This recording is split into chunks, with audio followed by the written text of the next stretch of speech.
السلام عليكم ورحمة الله تعالى وبركاته. اخواني الاعزاء، اليوم سنتحدث عن المنتخب الجورجي وعن احصائيات ولاعبي هذا المنتخب وعن المواجهة المرتقبة بينه وبين المنتخب الوطني المغربي في مباراة دولية ودية يوم 17 نوفمبر الجاري بالامارات العربية المتحدة قبل السفر الى قطر للمشاركة في نهائيات كأس العالم. وكل هذا طبعا بالمختصر المفيد. وبداية فمنتخب جورجيا يحتل المركز 78 في التصنيف العالمي للمنتخبات، ولم يسبق لهذا المنتخب أن شارك في كأس العالم أو في كأس أوروبا على الإطلاق، ولكن في 6 مباريات الأخيرة فاز ب5 مباريات وتعادل في 1. ويعتبر خيفيشيا كافرانسخيليا لاعب نابولي والبالغ من العمر 21 سنة أبرز عنصر في صفوف منتخب جورجيا، ويعتبر حاليا من أفضل اللاعبين في الدوري الإيطالي هذا الموسم. ويتوفر منتخب جورجيا على حارس مميز يدعى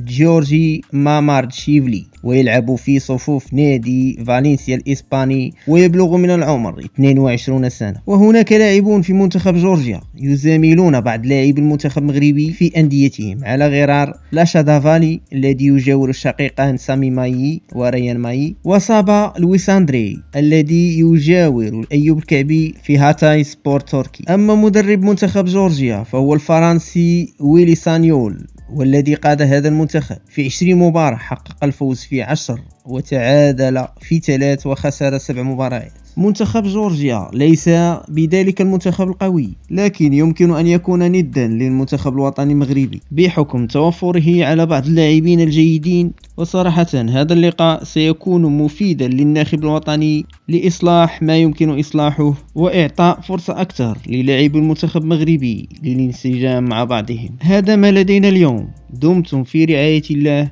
والسلام عليكم ورحمة الله تعالى وبركاته.